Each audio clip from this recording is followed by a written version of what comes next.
Un dia un nen per fer graciós va fer així i es va caure. Pues ja li està bé per fer graciós. Pues sí, sí.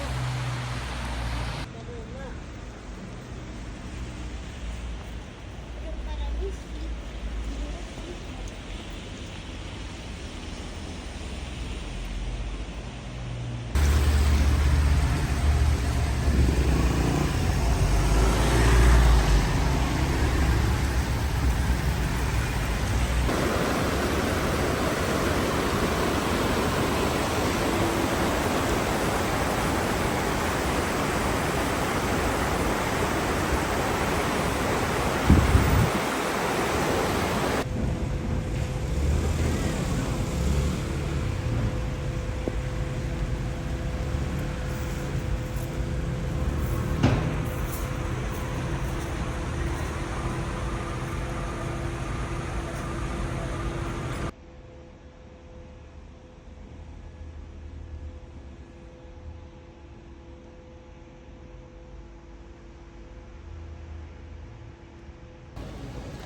Spot the British guy.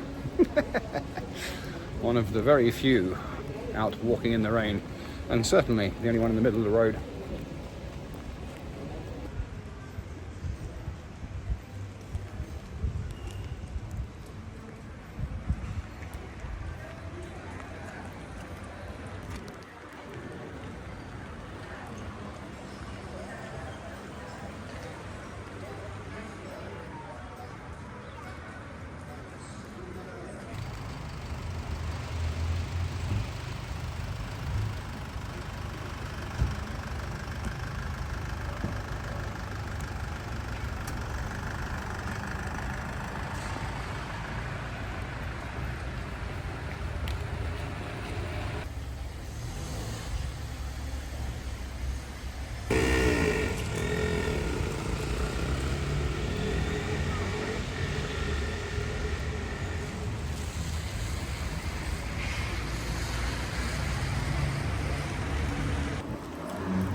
The English have an expression, soaked to the skin.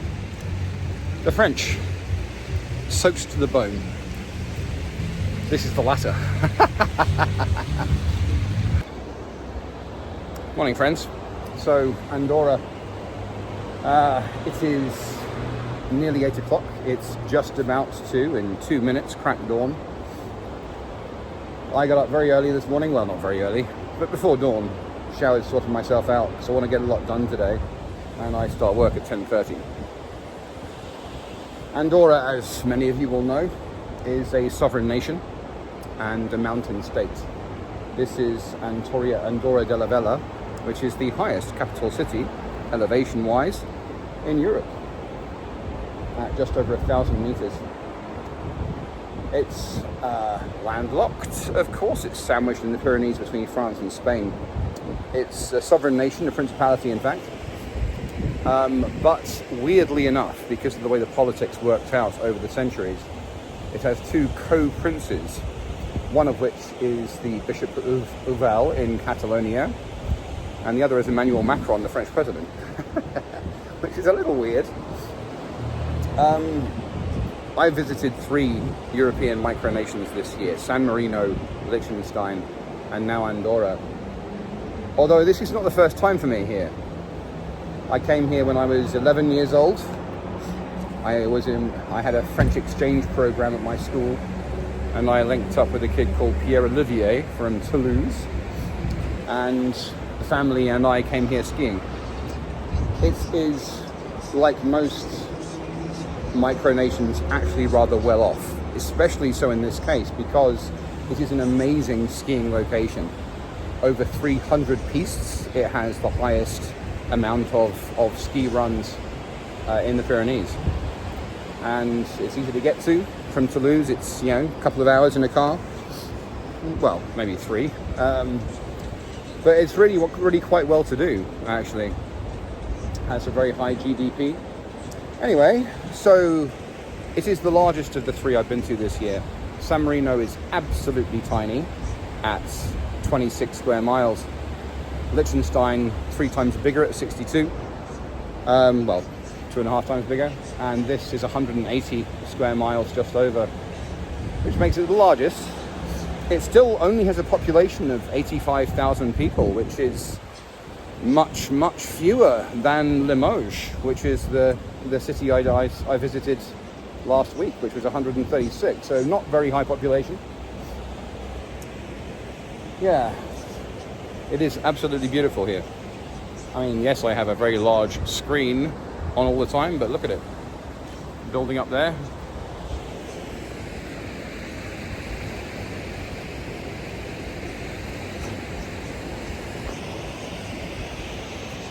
So, before I start work, I'm going to go out, get myself some decent coffee and a pastry, and explore a little bit. Oh yeah, one thing before I bounce. Like this thing here, I recorded it yesterday. I'm very glad it's not raining today. This thing here, the pipes going all the way down, there's geothermal energy and hot springs here, as well as substantial water and clean water. Most of Spain, as I'm sure you know, doesn't have clean water. You have to buy water in the supermarket in plastic bottles. But rivers abound, and the geothermal pipes down there's a tap there, huge stylized tap from the from the hot spring. Oh no, sorry, there, yeah, perspective. And it has a little pool with steps down into it. I met this American kid, Sam, who is an engineer who's about to start work in between after university, and he came here to do some of the really extensive hiking.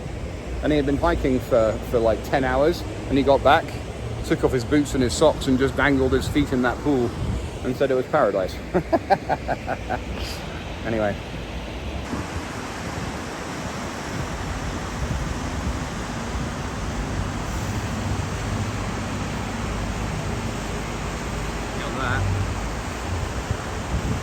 Zoom out and boom. Yeah. Good morning, good morning.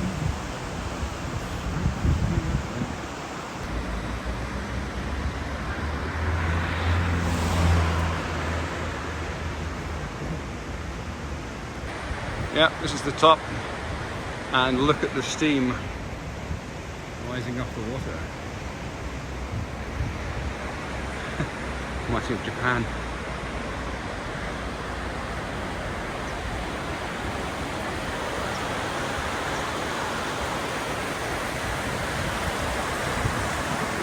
And as I say, the pipes here goes all the way down this concourse. They call it Project de Caldes. Hot water project. Pretty simple.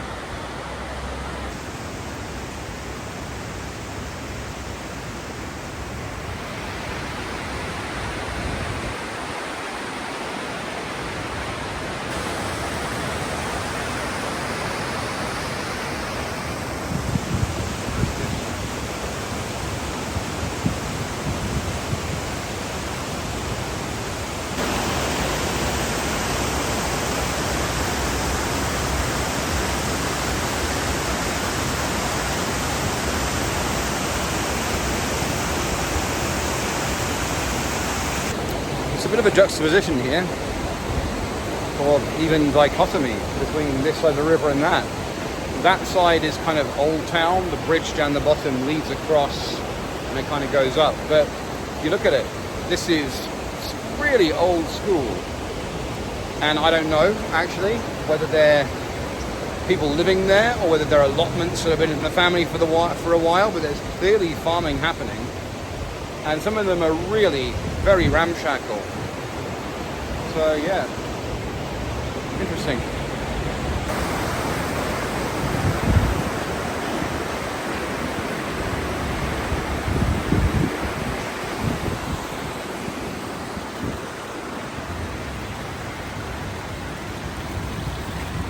Hot water just running 24/7.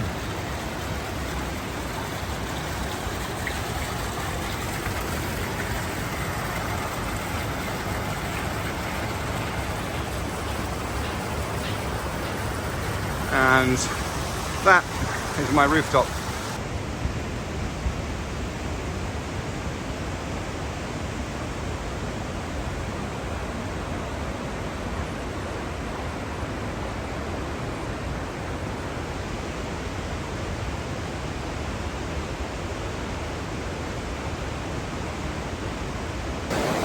Nice little bridge at a nice angle.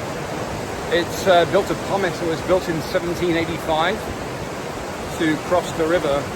And if you look, that is the remains of the old bridge that was made of granite that had collapsed.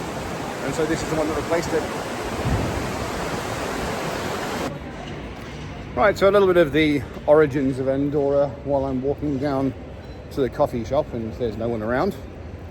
Okay, sidebar.